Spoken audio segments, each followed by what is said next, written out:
Buah dikenal sebagai sumber vitamin, serat, dan antioksidan. Tapi, tahukah Anda bahwa tidak semua buah cocok untuk usia lanjut? Banyak orang mengira bahwa semua buah pasti sehat untuk siapa saja. Namun pada kenyataannya, tubuh lansia mengalami perubahan metabolisme, sistem pencernaan menjadi lebih sensitif, dan beberapa organ seperti ginjal, hati, serta pankreas tidak lagi sekuat dulu dalam memproses zat-zat dari makanan. Karena itu, buah yang tampaknya menyehatkan justru bisa menjadi bumerang jika dikonsumsi secara tidak tepat. Salah satu faktor yang perlu diperhatikan adalah kandungan gula alami dalam buah, atau yang dikenal sebagai fruktosa. Pada usia lanjut, kemampuan tubuh dalam mengelola gula darah menurun. Buah dengan kadar fruktosa tinggi, jika dikonsumsi berlebihan, bisa menyebabkan lonjakan gula darah secara tiba-tiba. Hal ini sangat berisiko bagi mereka yang memiliki diabetes tipe 2, prediabetes, atau gangguan insulin lainnya. Selain gula, kadar serat yang terlalu tinggi atau terlalu kasar juga bisa memicu masalah pencernaan seperti perut kembung, diare, atau sembelit. Sementara itu, buah yang mengandung alkohol alami dari proses fermentasi, seperti durian yang terlalu matang, bisa mempengaruhi tekanan darah dan metabolisme. Ini sebabnya, dalam memilih buah untuk lansia, kita tidak hanya melihat manfaatnya, tapi juga risikonya. Ada juga buah yang mengandung zat tertentu yang bisa memperparah kondisi kesehatan tertentu. Misalnya, buah-buahan yang kaya potasium seperti pisang atau melon bisa membahayakan jika lansia memiliki gangguan ginjal. Kenapa? Karena ginjal yang lemah tidak mampu membuang kelebihan potasium, yang akhirnya bisa memicu gangguan jantung. Maka, pilihan buah untuk lansia tidak boleh sembarangan, apalagi dalam porsi besar. Lansia juga umumnya mengalami penurunan fungsi pencernaan dan penyerapan nutrisi. Buah yang keras atau terlalu asam bisa memicu masalah lambung, seperti MAC atau refluks asam. Buah seperti nanas, misalnya, mengandung enzim bromelain yang bisa memperparah iritasi lambung jika dimakan dalam kondisi perut kosong atau terlalu banyak.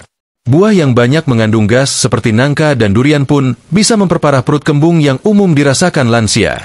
Bukan berarti lansia tidak boleh makan buah sama sekali. Justru buah tetap penting sebagai sumber gizi, asal dipilih dengan hati-hati. Yang jadi masalah adalah buah yang dikira aman ternyata bisa memicu masalah kesehatan jika tidak dikontrol. Apalagi jika dikonsumsi rutin setiap hari dalam jumlah banyak. Jadi, sebelum kita masuk ke daftar buah yang sebaiknya dihindari atau dibatasi oleh lansia, mari kita pahami bahwa setiap buah memiliki karakteristiknya masing-masing. Bukan soal buah itu sehat atau tidak, tapi apakah tubuh Anda masih mampu menerima dan memproses kandungan dalam buah itu dengan baik? Di bab selanjutnya, kita akan mulai mengulas satu persatu buah-buah yang ternyata bisa berbahaya bagi lansia, terutama mereka yang sudah mengalami masalah metabolisme, tekanan darah tinggi, diabetes, atau gangguan jantung. Dan yang pertama akan kita bahas adalah salah satu buah yang paling digemari banyak orang, tapi diam-diam menyimpan bahaya tersembunyi, durian. Setelah kita memahami bahwa tidak semua buah cocok untuk lansia, mari kita mulai mengulas buah pertama yang sebaiknya diwaspadai, durian. Bagi sebagian orang, durian adalah rajanya buah. Aromanya kuat, rasanya manis legit, dan teksturnya lembut seperti krim. Tapi justru di balik kenikmatan itulah tersembunyi berbagai risiko yang bisa berbahaya, terutama bagi para lansia. Durian mengandung gula alami yang sangat tinggi, terutama jenis fruktosa dan sukrosa. Satu buah durian berukuran sedang bisa mengandung sekitar 150 gram karbohidrat, yang mayoritasnya adalah gula. Untuk lansia yang memiliki diabetes atau pradiabetes, konsumsi durian tanpa kontrol bisa menyebabkan lonjakan gula darah yang drastis. Ini bisa memicu rasa lemas, pusing, hingga komplikasi serius jika terjadi terus-menerus. Selain itu, durian juga dikenal memiliki kandungan lemak yang cukup tinggi untuk ukuran buah. Memang sebagian besar lemak ini adalah lemak nabati, namun jumlahnya tetap menjadi beban tambahan bagi tubuh lansia yang sistem metaboliknya sudah melambat. Lemak yang berlebihan dalam durian bisa meningkatkan kolesterol dan memperberat kerja jantung. Apalagi bagi lansia yang memiliki riwayat hipertensi atau penyakit jantung koroner, konsumsi durian bisa memicu lonjakan tekanan darah dan ritme jantung yang tidak stabil. Durian juga mengandung alkohol alami dari proses fermentasi buah. Inilah sebabnya kenapa durian sering membuat tubuh terasa panas setelah dikonsumsi. Alkohol alami ini, walau tidak dalam jumlah besar, tetap bisa memberikan efek samping seperti jantung berdebar, wajah memerah, bahkan pusing dan mual. Efek ini akan semakin terasa jika dikonsumsi bersamaan dengan obat-obatan tertentu, yang mana sangat umum pada lansia. Kandungan kalori durian juga sangat tinggi. Bayangkan, hanya makan 2-3 potong durian saja, Anda bisa setara dengan mengonsumsi sepiring nasi lengkap. Ini membuat durian bukan hanya menyumbang gula dan lemak, tapi juga bisa menyebabkan kenaikan berat badan yang tak terkendali. Padahal, berat badan berlebih pada usia lanjut bisa memperparah kondisi osteoartritis, nyeri sendi, dan gangguan pernapasan. Lansia juga rentan terhadap masalah pencernaan setelah makan durian. Buah ini mengandung serat kasar dan menghasilkan gas saat dicerna, yang bisa menyebabkan perut kembung, begah, dan gangguan lambung. Bahkan beberapa orang lansia melaporkan susah tidur, jantung berdebar, dan gangguan buang air besar setelah makan durian. Namun ironisnya, karena rasanya yang lezat dan sifatnya yang musiman, banyak lansia tetap mengonsumsi durian dalam jumlah besar saat musim tiba, sebagai bentuk mumpung ada. Padahal, durian seharusnya hanya dikonsumsi dalam jumlah sangat terbatas, dan sebaiknya dihindari sama sekali jika ada riwayat penyakit kronis. Durian juga berinteraksi buruk dengan obat-obatan tertentu seperti obat penurun tekanan darah atau obat diabetes. Jika dikonsumsi bersamaan, bisa membuat efek obat tidak stabil atau bahkan menimbulkan reaksi yang tidak diinginkan. Karena itulah, banyak dokter menyarankan untuk benar-benar menghindari durian jika sedang menjalani pengobatan rutin. Lalu bagaimana jika sangat ingin mencicipi durian? Saran terbaik, konsultasikan dulu dengan dokter. Pastikan tekanan darah dan gula darah stabil, dan jangan makan lebih dari 1 potong kecil. Jangan sampai kenikmatan sesaat harus dibayar dengan masalah kesehatan jangka panjang. Setelah durian, ada satu lagi buah yang tak kalah digemari dan juga memiliki kandungan gula tinggi serta potensi menyebabkan masalah pencernaan, nangka. Sekilas tampak serupa, aroma kuat, tekstur berserat, dan rasa manis menyengat. Tapi bahayanya tidak kalah serius. Di bab berikutnya, kita akan bahas mengapa nangka juga perlu diwaspadai oleh para lansia. Setelah membahas durian yang menyimpan bahaya tersembunyi bagi lansia, kini kita beralih ke buah lain yang sering dijadikan camilan atau campuran kolak, nangka. Sekilas, nangka terlihat tidak berbahaya. Aromanya harum, warnanya kuning cerah, dan teksturnya kenyal menyenangkan. Namun di balik tampilan yang menggoda itu, nangka ternyata menyimpan potensi risiko kesehatan yang perlu diperhatikan oleh para lansia. Nangka dikenal sebagai buah yang sangat manis, terutama jika sudah matang sempurna. Kandungan gula dalam nangka tergolong tinggi, hampir setara dengan pisang matang. Setiap 100 gram nangka bisa mengandung lebih dari 20 gram karbohidrat, sebagian besar dalam bentuk gula alami. Ini bisa memicu lonjakan kadar gula darah jika dikonsumsi tanpa kontrol, apalagi jika disantap dalam jumlah besar atau bersamaan dengan makanan manis lainnya. Bagi lansia yang memiliki kondisi seperti diabetes, pradiabetes, atau resistensi insulin, nangka bisa menjadi sumber masalah. Kenaikan gula darah yang cepat bisa memicu kelelahan, penglihatan kabur, sering buang air kecil, bahkan rasa nyeri di kaki dan tangan akibat saraf yang terganggu. Lebih jauh lagi, jika ini terjadi secara rutin, komplikasi jangka panjang seperti kerusakan pembuluh darah bisa menjadi ancaman serius. Selain masalah gula, tekstur berserat kasar dari nangka juga bisa membebani sistem pencernaan lansia. Serat sebenarnya dibutuhkan tubuh, namun pada usia lanjut, sistem pencernaan tidak lagi seefisien dulu. Saluran cerna bisa menjadi lebih sensitif, sehingga serat kasar seperti yang ada dalam nangka bisa memicu perut kembung, begah, bahkan sembelit. Belum lagi jika buah nangka dikonsumsi dalam kondisi perut kosong atau saat tubuh sedang tidak fit. Tak hanya itu, nangka juga menghasilkan gas saat dicerna, yang membuatnya kurang cocok bagi mereka yang sering mengalami keluhan lambung atau perut sensitif. Konsumsi nangka bisa memperparah gejala seperti maag, sendawa berlebih, atau perut terasa penuh meskipun baru makan sedikit. Hal-hal kecil seperti ini bisa sangat mengganggu aktivitas dan kenyamanan sehari-hari bagi lansia. Beberapa kasus juga menunjukkan bahwa nangka bisa menyebabkan reaksi alergi ringan hingga sedang pada sebagian orang. Gejalanya bisa berupa ruam kulit, gatal-gatal, atau rasa tidak nyaman di tenggorokan. Memang tidak semua orang mengalaminya, tapi bagi lansia yang memiliki riwayat alergi makanan, sebaiknya lebih berhati-hati terhadap buah yang satu ini. Menariknya, nangka sering dianggap aman karena banyak digunakan dalam makanan tradisional seperti kolak, es buah, atau campuran gorengan. Namun perlu diingat, pengolahan seperti ini biasanya juga melibatkan gula tambahan, santan, dan minyak yang justru menambah beban kalori dan lemak dalam tubuh. Kombinasi antara gula dari nangka dan tambahan dari bahan lain bisa membuat kadar gula darah melonjak jauh lebih cepat dari yang disadari. Jika Anda masih ingin menikmati nangka, sebaiknya perhatikan porsinya. Jangan jadikan sebagai konsumsi harian. Cukup beberapa potong kecil saja, dan pastikan tidak bersamaan dengan makanan tinggi gula atau tinggi lemak lainnya. Bagi lansia yang mengonsumsi obat diabetes atau tekanan darah, sebaiknya hindari makan nangka terlalu dekat waktunya dengan obat, karena bisa mengganggu proses penyerapan dan kerja obat tersebut. Dan satu hal lagi yang perlu diingat, efek dari makanan terhadap tubuh lansia tidak selalu langsung terasa. Kadang, gejala baru muncul setelah beberapa jam atau bahkan keesokan harinya. Karena itu, jangan menilai buah hanya dari rasa dan tampilan saja, tetapi juga dari efek jangka panjangnya terhadap kesehatan tubuh yang semakin menua. Setelah memahami bahayanya nangka, kita akan lanjut membahas buah yang terlihat mungil dan cantik, namun diam-diam menyimpan kadar gula tinggi yang sering tidak disadari, anggur. Di bab berikutnya, kita akan membongkar fakta menarik tentang buah anggur dan kenapa lansia perlu waspada meskipun buah ini terlihat begitu sehat dan praktis. Setelah kita membahas nangka, buah manis yang kerap memicu gangguan pencernaan dan lonjakan gula darah, sekarang kita beralih ke buah yang sering dianggap aman, karena bentuknya kecil, rasanya menyegarkan, dan mudah dikonsumsi, anggur. Tapi hati-hati, jangan tertipu dengan ukuran dan penampilannya. Meskipun terlihat mungil dan polos, anggur ternyata punya sisi tersembunyi yang bisa menjadi masalah serius bagi lansia jika tidak dikonsumsi secara bijak.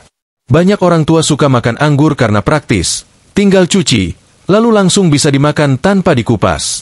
Rasanya pun manis segar, cocok jadi camilan sore hari. Namun yang jarang disadari, anggur mengandung kadar gula yang sangat tinggi. Dalam 100 gram anggur, terdapat sekitar 16-18 gram gula alami, terutama fruktosa dan glukosa. Jumlah ini tergolong tinggi jika dibandingkan dengan banyak buah lainnya. Bagi orang muda yang masih aktif secara fisik, kadar gula ini mungkin tidak terlalu jadi masalah. Tapi bagi lansia, terutama yang sudah mengalami penurunan fungsi pankreas atau resistensi insulin, konsumsi anggur bisa menjadi pemicu lonjakan gula darah yang cepat dan cukup tajam. Bahkan tanpa tambahan gula sama sekali, makan semangkuk kecil anggur bisa membuat kadar gula darah melonjak dalam waktu singkat. Yang lebih berbahaya, anggur terasa sangat ringan saat dimakan. Karena ukurannya kecil, kita cenderung makan banyak tanpa sadar. Dalam sekali duduk, tak jarang seseorang bisa menghabiskan 20 hingga 30 butir anggur, yang artinya sudah menyerap hampir 30 gram gula. Ini jelas sangat berisiko bagi lansia, terutama yang memiliki diabetes, hipertensi, atau masalah metabolik. Selain itu, kulit anggur yang tipis namun sulit dicerna juga bisa menimbulkan masalah bagi sistem pencernaan lansia. Lansia yang memiliki masalah lambung atau usus, seperti divertikulosis atau sindrom iritasi usus besar, IBS, mungkin akan merasakan perut kembung, nyeri, atau sulit buang air besar setelah makan anggur dalam jumlah banyak. Kandungan serat larut dan tidak larut dalam kulit anggur bisa menjadi beban tersendiri bagi pencernaan yang sudah melemah. Beberapa jenis anggur juga mengandung residu pestisida jika tidak dicuci dengan bersih. Ini bisa menjadi masalah besar, karena lansia umumnya lebih rentan terhadap paparan bahan kimia dibandingkan orang yang lebih muda. Sistem detoksifikasi dalam hati sudah tidak sekuat dulu, sehingga racun atau bahan kimia dari luar bisa lebih lama bertahan dalam tubuh dan menimbulkan dampak jangka panjang. Tak hanya itu, anggur juga memiliki sifat diuretik ringan, yang artinya dapat merangsang pengeluaran cairan dari tubuh. Bagi lansia yang sudah rentan mengalami dehidrasi karena berkurangnya rasa haus alami, hal ini bisa memperparah kondisi kekurangan cairan. Padahal, dehidrasi pada lansia bisa menyebabkan pusing, lemas, hingga risiko jatuh yang cukup serius. Dan perlu diingat juga bahwa anggur seringkali dikonsumsi dalam bentuk olahan, seperti jus, kismis, atau bahkan jelly. Pada bentuk olahan ini, kadar gulanya menjadi lebih pekat, dan seratnya banyak yang hilang. Kismis, misalnya, adalah bentuk anggur kering yang mengandung gula lebih padat per gram, dan dalam jumlah kecil saja sudah bisa membuat gula darah naik tinggi. Sedangkan jus anggur, meskipun terlihat sehat, biasanya tidak mengandung serat sama sekali dan justru bekerja seperti sirup alami dalam tubuh. Jika Anda tetap ingin mengonsumsi anggur, maka penting untuk mengontrol porsinya dengan ketat. Beberapa butir anggur sebagai pelengkap makan siang mungkin masih bisa ditoleransi oleh tubuh, tapi jangan jadikan sebagai camilan harian atau pengganti buah lain. Dan pastikan selalu mencucinya bersih. Bisa direndam dengan air garam atau cuka apel untuk membantu menghilangkan sisa pestisida. Setelah memahami risiko dari anggur, mari kita lanjutkan ke bab berikutnya. Kali ini, kita akan membahas semangka, buah yang sering jadi pilihan karena dianggap berair dan menyegarkan. Tapi di balik itu, ternyata ada risiko tersembunyi yang bisa membuat kesehatan lansia terganggu, terutama terkait keseimbangan elektrolit dan fungsi ginjal. Yuk, kita kupas lebih dalam di bab selanjutnya. Setelah membahas anggur, buah kecil yang manis tapi bisa memicu lonjakan gula darah, sekarang saatnya kita membahas buah yang sering dianggap sebagai pilihan terbaik untuk menghidrasi tubuh, semangka. Buah dengan rasa manis dan teksturnya ini memang sangat menyegarkan, apalagi di musim panas. Tetapi, meski menyegarkan, semangka ternyata bisa membawa beberapa risiko tersembunyi bagi kesehatan lansia, terutama terkait dengan fungsi ginjal dan keseimbangan elektrolit dalam tubuh.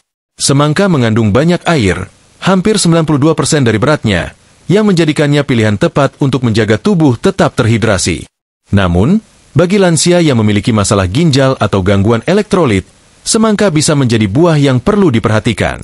Karena semangka mengandung kadar kalium yang cukup tinggi, lansia dengan gangguan ginjal perlu waspada. Ginjal yang tidak berfungsi dengan baik tidak mampu membuang kelebihan kalium dari tubuh, dan akumulasi kalium bisa menyebabkan aritmia jantung atau gangguan irama jantung yang berpotensi berbahaya. Selain kalium, semangka juga mengandung magnesium dan kalsium, dua mineral yang bekerja bersama-sama untuk menjaga keseimbangan cairan dalam tubuh. Pada lansia dengan masalah ginjal, akumulasi magnesium dan kalsium bisa menyebabkan penumpukan mineral dalam tubuh, yang pada gilirannya bisa mengganggu fungsi ginjal dan bahkan memperburuk penyakit ginjal kronis. Karena itu, penting bagi lansia untuk berhati-hati dengan konsumsi semangka, terutama jika mereka sudah memiliki kondisi medis seperti penyakit ginjal atau gagal ginjal ringan. Semangka juga memiliki sifat diuretik, yang berarti dapat merangsang pengeluaran cairan melalui urin. Meskipun ini bermanfaat untuk menjaga tubuh tetap terhidrasi dan membantu mengeluarkan racun, bagi lansia yang sudah mengalami dehidrasi ringan, semangka justru bisa memperburuk kondisi tersebut. Dehidrasi pada lansia seringkali kurang terasa karena rasa haus mereka yang berkurang seiring bertambahnya usia, tetapi efeknya bisa sangat nyata, seperti pusing, lemas, dan penurunan tekanan darah. Dengan efek diuretik semangka yang kuat, lansia bisa lebih cepat mengalami penurunan volume cairan dalam tubuh, yang bisa berisiko bagi keseimbangan tubuh secara keseluruhan. Selain itu, semangka mengandung indeks glikemik, IG, yang cukup rendah jika dibandingkan dengan buah lain, namun tetap mengandung fruktosa. Meskipun semangka tidak menyebabkan lonjakan gula darah setinggi durian atau mangga, jika dikonsumsi dalam jumlah besar, semangka tetap dapat mempengaruhi kadar gula darah secara signifikan, terutama bagi lansia yang sudah memiliki diabetes. Kelebihan konsumsi semangka, apalagi jika dikombinasikan dengan konsumsi buah-buah manis lainnya, bisa membuat gula darah melonjak dengan cepat. Dan jangan lupakan bahwa semangka seringkali dikonsumsi dalam bentuk jus.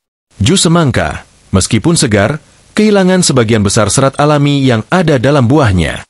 Mengonsumsi jus semangka dalam jumlah banyak berarti mengonsumsi gula alami dalam konsentrasi lebih tinggi, tanpa mendapatkan manfaat dari serat yang dapat membantu mencegah lonjakan gula darah.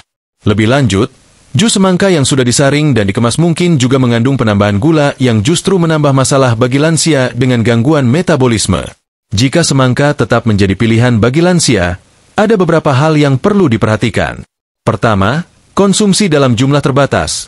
Cukup beberapa potong kecil saja per hari. Pastikan semangka tidak menjadi camilan utama, apalagi dikonsumsi secara berlebihan. Kedua, bagi lansia yang memiliki masalah ginjal, tekanan darah, atau diabetes, semangka sebaiknya dikonsultasikan terlebih dahulu dengan dokter atau ahli gizi untuk memastikan apakah buah ini aman untuk dikonsumsi sesuai dengan kondisi kesehatan mereka. Setelah mempelajari risiko yang ada pada semangka, kini kita beralih ke buah yang seringkali menjadi pilihan karena mudah dijumpai dan terasa enak, mangga. Meskipun sering disajikan sebagai camilan sehat, mangga menyimpan risiko tersembunyi, terutama bagi lansia dengan masalah gula darah atau masalah pencernaan. Di bab selanjutnya, kita akan membahas lebih lanjut tentang mengapa mangga bisa berbahaya bagi kesehatan lansia jika tidak dikonsumsi dengan bijak. Setelah membahas semangka yang meskipun menyegarkan tapi dapat mengganggu keseimbangan elektrolit dan fungsi ginjal pada lansia, sekarang kita beralih ke salah satu buah tropis yang sangat digemari banyak orang, mangga. Dengan warna kuning keemasan dan rasa manis yang menggoda, mangga memang sering dianggap sebagai buah sehat dan lezat. Tapi di balik kenikmatannya, ternyata mangga menyimpan potensi bahaya yang tak boleh diremehkan, khususnya bagi mereka yang sudah memasuki usia 60 tahun ke atas. Mangga dikenal sebagai buah yang tinggi akan vitamin C, vitamin A, dan serat. Namun yang sering luput dari perhatian adalah kandungan gulanya yang sangat tinggi, terutama pada mangga yang sudah matang sempurna. Semakin matang mangga, maka semakin tinggi kandungan fruktosa dan sukrosa di dalamnya. Dalam 100 gram daging buah mangga, terkandung sekitar 14-20 gram gula alami. Bandingkan dengan kebutuhan gula harian untuk lansia yang seharusnya tidak lebih dari 25 gram per hari. Artinya, satu buah mangga ukuran sedang saja bisa langsung memenuhi, bahkan melebihi, batas aman konsumsi gula harian. Lansia, terutama yang memiliki diabetes tipe 2 atau pradiabetes, sangat rentan terhadap lonjakan kadar gula darah. Konsumsi mangga yang tidak terkontrol bisa menyebabkan kadar glukosa dalam darah naik drastis dalam waktu singkat. Efeknya tidak selalu langsung terasa, tapi bisa berujung pada kelelahan, gangguan penglihatan sementara, pusing, atau bahkan kesemutan dan nyeri pada bagian kaki akibat gangguan saraf perifer. Dalam jangka panjang, konsumsi mangga secara berlebihan bisa mempercepat munculnya komplikasi akibat diabetes. Selain kandungan gulanya yang tinggi, mangga juga bisa menjadi penyebab masalah pencernaan bagi sebagian lansia. Tekstur daging mangga yang berserat halus memang terasa lembut, tapi beberapa jenis mangga juga mengandung senyawa fenol dan enzim alami seperti amilase yang dalam jumlah tertentu bisa memicu iritasi lambung. Bagi lansia yang memiliki masalah lambung seperti makronis atau reflux asam, mangga yang sangat matang bisa menyebabkan perut rasa perih, begah, atau bahkan mual setelah dikonsumsi. Tak hanya itu, bagian kulit mangga juga mengandung senyawa yang mirip dengan urushiol, zat yang ditemukan pada poison ivy, yang bisa menyebabkan reaksi alergi ringan pada beberapa orang. Walaupun jarang, kasus seperti ini tetap terjadi, terutama pada orang yang sering mengupas mangga tanpa sarung tangan, atau langsung memakan mangga bersama kulitnya yang tipis. Untuk lansia dengan daya tahan tubuh yang menurun, reaksi alergi kecil bisa memicu peradangan yang lebih besar daripada yang dibayangkan. Di sisi lain, mangga juga sering dijadikan bahan makanan olahan seperti jus, manisan, selai, atau kue, yang seringkali mengandung tambahan gula dalam jumlah besar. Jika buah mangga saja sudah tinggi gula, maka versi olahannya akan jauh lebih berbahaya. Banyak lansia yang mengira jus mangga sebagai minuman sehat, padahal dalam satu gelas jus mangga, kandungan gulanya bisa mencapai 2 kali lipat dari mangga segar, apalagi jika ditambah gula pasir saat proses pembuatannya. Lalu, apakah lansia harus benar-benar menjauhi mangga? Tidak juga. Kuncinya adalah pengendalian porsi dan frekuensi. Jika ingin tetap menikmati mangga, pilihlah mangga yang belum terlalu matang dan konsumsi dalam jumlah kecil. Misalnya 3-4 potong saja, jangan satu buah penuh. Pastikan dikonsumsi bersamaan dengan makanan berserat tinggi dan tidak sedang dalam kondisi perut kosong. Ini akan membantu memperlambat penyerapan gula dan mengurangi risiko lonjakan glukosa darah. Juga penting untuk memperhatikan waktu konsumsi. Jangan makan mangga terlalu malam atau menjelang tidur, karena tubuh tidak lagi aktif membakar kalori dan gula, yang akhirnya bisa menyebabkan penumpukan lemak dan peningkatan gula darah sepanjang malam. Dan jika sedang dalam program pengobatan diabetes atau mengonsumsi obat tertentu, sebaiknya diskusikan dulu dengan dokter sebelum memasukkan mangga dalam menu harian. Setelah kita memahami risiko dari mangga, sekarang kita akan berpindah ke buah lain yang tidak kalah manis dan sering dianggap ringan, rambutan. Buah dengan bentuk unik dan rasa manis menyegarkan ini ternyata juga menyimpan kandungan gula tinggi dan potensi fermentasi alami, yang bisa berdampak buruk pada tubuh lansia. Di bab selanjutnya, kita akan mengupas mengapa rambutan bisa menjadi jebakan manis bagi kesehatan Anda. Setelah kita menelusuri bahaya tersembunyi dalam mangga, buah tropis yang manis namun bisa memicu lonjakan gula darah dan gangguan lambung, sekarang saatnya kita bahas buah lain yang tak kalah menarik, baik dari bentuk maupun rasanya, rambutan. Buah dengan tampilan menyerupai bola kecil berbulu ini memang sering dianggap ringan dan menyenangkan. Tapi, siapa sangka bahwa di balik manisnya rambutan, ada sejumlah potensi risiko kesehatan yang perlu diwaspadai oleh para lansia. Sekilas, rambutan terlihat tidak berbahaya. Ukurannya kecil, daging buahnya bening dan kenyal, serta rasanya manis dan segar. Tapi disitulah justru letak bahayanya. Terlalu manis dan terlalu mudah dimakan banyak. Dalam satu buah rambutan terkandung sekitar 2-3 gram gula alami, tergolong tinggi untuk ukuran buah kecil. Dan karena bentuknya mungil, banyak orang cenderung makan rambutan tanpa hitung-hitungan. Bisa 10, 15, bahkan 20 buah sekali duduk. Itu artinya, dalam satu kali makan, tubuh bisa menyerap lebih dari 30-40 gram gula hanya dari rambutan saja. Kondisi ini jelas berbahaya bagi lansia, terutama yang memiliki riwayat diabetes, resistensi insulin, atau kadar gula darah yang fluktuatif. Gula alami dalam rambutan, meski bukan gula tambahan, tetap dapat menyebabkan lonjakan glukosa darah dengan cepat, apalagi jika dikonsumsi dalam keadaan perut kosong atau tanpa pendamping serat dan protein. Rambutan juga memiliki indeks glikemik sedang hingga tinggi, tergantung tingkat kematangannya. Semakin matang dan manis buahnya, semakin cepat pula gula di dalamnya diserap oleh tubuh. Ini yang membuat rambutan seringkali menyebabkan efek seperti tubuh terasa lemas, pusing, atau jantung berdebar beberapa saat setelah dikonsumsi dalam jumlah banyak, gejala yang tak boleh diabaikan oleh lansia. Tak hanya soal gula, rambutan juga memiliki potensi menyebabkan gangguan pencernaan, terutama bagi lansia dengan sistem cerna yang sudah melemah. Buah ini mengandung senyawa alami yang mudah terfermentasi di dalam lambung dan usus. Fermentasi inilah yang menyebabkan banyak orang merasa perut kembung, begah, bahkan buang angin berlebihan setelah makan rambutan. Ini bisa menjadi tidak nyaman, apalagi jika dikombinasikan dengan makanan lain yang juga mengandung gas seperti kol, nangka, atau durian. Selain itu, banyak orang tidak sadar bahwa kulit biji rambutan mengandung senyawa beracun ringan. Walau biji rambutan tidak dimakan, kadang daging buah terlalu tipis dan masih melekat pada bijinya. Jika biji tergigit atau termakan secara tidak sengaja, bisa menyebabkan gangguan pencernaan ringan seperti mual dan diare. Apalagi pada lansia yang sistem pencernaannya sudah sensitif, hal ini bisa menjadi masalah besar. Rambutan juga sering dikonsumsi saat sudah terlalu matang, bahkan mulai fermentasi alami. Ciri-cirinya biasanya kulit buahnya mulai menghitam atau terlalu lembek. Dalam kondisi seperti ini, kandungan alkohol alami mulai terbentuk dari proses fermentasi gula dalam buah. Konsumsi buah rambutan yang terlalu matang bisa menyebabkan efek mirip seperti alkohol ringan, tubuh terasa panas, jantung berdebar, atau bahkan pusing. Ini bisa sangat berisiko bagi lansia yang sedang mengonsumsi obat-obatan tertentu, terutama obat penenang atau obat jantung.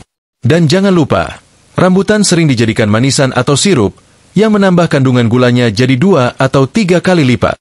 Rambutan kalengan atau yang dijual dalam kemasan biasanya sudah direndam dalam larutan gula pekat. Jika dikonsumsi tanpa hati-hati, dampaknya bisa jauh lebih buruk dibanding rambutan segar. Ini seringkali jadi jebakan manis yang tak disadari oleh banyak lansia. Lalu, bagaimana bila lansia ingin tetap makan rambutan? Sama seperti buah lainnya, pengendalian porsi adalah kunci utama. Cukup 3-5 buah rambutan dalam satu waktu, dan jangan dikonsumsi setiap hari. Pastikan juga tidak memakannya dalam keadaan sangat matang atau terlalu banyak sekaligus. Jika Anda merasa perut mudah kembung setelah makan rambutan, sebaiknya hindari sepenuhnya dan ganti dengan buah rendah gula seperti jambu biji atau apel hijau. Nah, setelah kita bahas rambutan, kini kita akan beralih ke buah lain yang secara tampilan sangat mirip, leci. Buah mungil, manis, dan sering dikemas dalam kaleng ini ternyata punya risiko tersembunyi yang tak kalah mengkhawatirkan, terutama terkait kandungan gulanya yang tinggi dan efek metaboliknya terhadap tubuh lansia. Di bab berikutnya, kita akan membongkar kenapa leci bisa menjadi bom kecil bagi metabolisme lansia jika tidak dikendalikan dengan bijak. Sahabat, tak terasa kita sudah membahas berbagai buah yang ternyata menyimpan risiko bagi kesehatan lansia. Mungkin sebagian dari buah-buah itu adalah favorit Anda, camilan masa kecil, atau bahkan bagian dari kebiasaan keluarga. Tapi usia mengajarkan kita satu hal yang sangat penting. Apa yang dulu baik untuk tubuh kita, belum tentu tetap baik hari ini. Di usia 60, 70, bahkan 80 tahun, tubuh bukan lagi seperti dulu. Organ dalam bekerja lebih pelan, metabolisme tidak lagi sekuat waktu muda, dan tubuh mulai berbicara lewat sinyal-sinyal kecil, lelah, nyeri, pusing, atau perut tak nyaman. Itu semua adalah cara tubuh mengingatkan bahwa sekarang saatnya lebih bijak dalam memilih. Menghindari buah-buah tertentu bukan berarti menjauh dari nikmat Tuhan. Justru dengan menjaganya, kita sedang menjaga anugerah hidup yang masih tersisa. Menunda camilan manis, mengurangi porsi, atau sekadar berkata, cukup, saat sudah kenyang. Semua itu adalah bentuk cinta pada diri sendiri. Dan lebih dari itu, bentuk cinta kepada anak-anak dan cucu yang ingin kita temani lebih lama. Ingatlah, sehat bukan soal umur panjang saja, tapi tentang menjalani hari-hari dengan nyaman, tanpa keluhan, tanpa bergantung pada orang lain. Sehat adalah karunia, dan menjaga kesehatan adalah tanda kita bersyukur atas setiap hembusan napas yang masih Tuhan berikan. Jadi mulai hari ini, mari kita lihat buah bukan hanya dari rasanya, tapi juga dari bagaimana ia memengaruhi tubuh kita. Jika ada yang harus dikurangi, kurangi. Jika ada yang harus dihindari, hindari. Karena pada akhirnya, bukan rasa manis buah yang menentukan kualitas hidup kita, tapi pilihan kecil yang kita ambil setiap hari, dengan sadar dan penuh kasih untuk diri sendiri. Terima kasih sudah menyimak hingga akhir. Semoga informasi ini bermanfaat dan membantu Anda menjalani hidup yang lebih sehat, lebih tenang, dan lebih bermakna. Jangan lupa bagikan video ini kepada sahabat-sahabat seusia Anda, karena sehat itu indah jika dijalani bersama. Sampai jumpa di video berikutnya. Jaga diri, jaga hati, dan tetap semangat untuk hidup sehat di usia indah ini.